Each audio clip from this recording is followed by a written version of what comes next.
Good morning to you. Yeah. Okay. You too. Thank you. All All right. right. It's got orange on today. Oh, and so wear my orange. Yeah.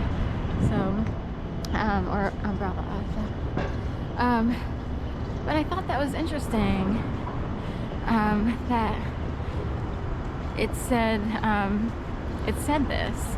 Forever he will pray, and it kind of seems like a lot of people would have to say prayers for someone who was willing to go through, especially with young children and one who was recently born, myself, because everything was sprung up and out when I was still an infant, not even quite a toddler. So it's, so what caused it? In the eyes of the law, they would say, uh-oh, an orchestration came in to rearrange everyone's lives, and people think they're in love, lust, or whatever, and this seems better over here than that. They think they're, instead of working with a wife who maybe doesn't, anyway, there's all kinds of reasons people get divorced and remarried, but in the eyes of the law, they would have, put the onus on him to keep praying because you just did something that let a whole bunch of, let Satan come out to play. And I'm not even religious. I think that's interesting because what happens when you mess with certain plans? So anyway, my whole thing is someone thought that he needed to keep praying because of what he did. Even though it's him and really the woman who would have stolen or have been very readily available to steal a dad and a husband away from free women. A woman and her 2 young daughters. Steal, steal, steal. Thieves, thieves, thieves of a very special kind.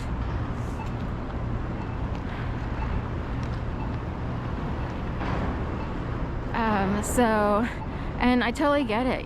People are young, they get married. This is something that a realization thing, over the years, people marry, and maybe people's reasons for asking someone to get married are more about looking a certain way in a certain world. You have to get married, you have so many kids, this is what you're supposed to look like. Some people have always been, they need to look perfect. They need to look, so the intentions for marrying someone from the onset could have been very showy. I really don't know. So anyway, I thought that was interesting. Ouch, as if it never happened. Those are pretty strong words. And forever he will pray.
Scared the living daylights out of me there.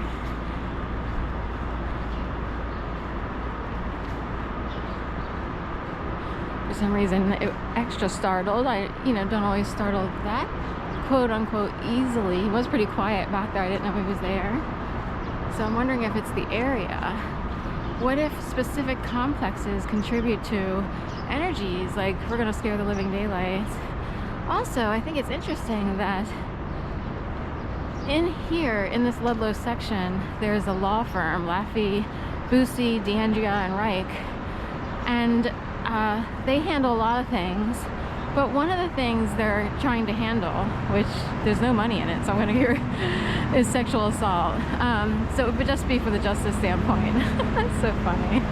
I don't mean to laugh, but laughy, but women never get justice for stuff like that. Not really.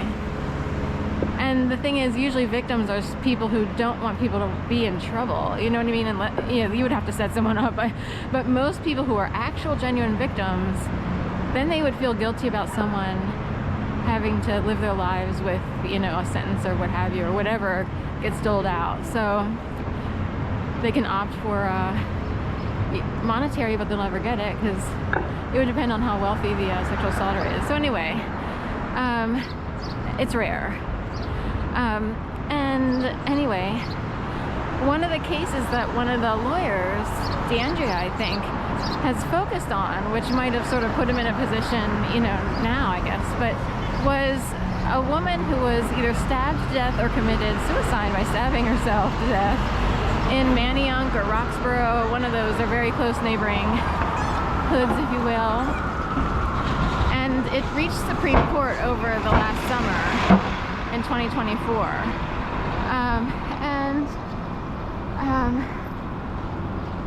Anyway, the same week that her drama and that drama unfolded is the same exact week that my drama unfolded. I was made to believe, and I actually did believe, someone was coming in to murder me. I believed it more than 1,000,000%. Today, you can't tell.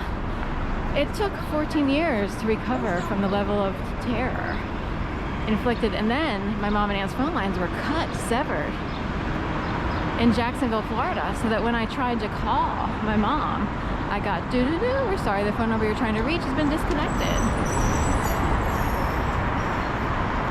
And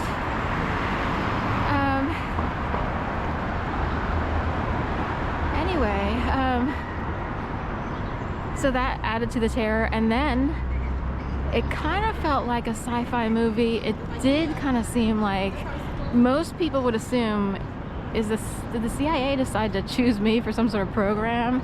Like, it would be like, we're gonna switch you around and we gotta teach you a lesson. Meanwhile, you already had to suffer through a million other things. And the actual inflictors of the pain need to be taught a lesson, don't they? I think it's interesting, the hypocrites out there. Or really, bullies will just keep, inflicting pain. That's all they know how to do, bully. So I had a therapist once say, nice, kind people have to adapt and change all the time. They have to figure out, okay, now I gotta function with this. Now I gotta function with that. I actually see the sign for once. And kind people have to adjust, where bullies will just always bully. That's just the way it is.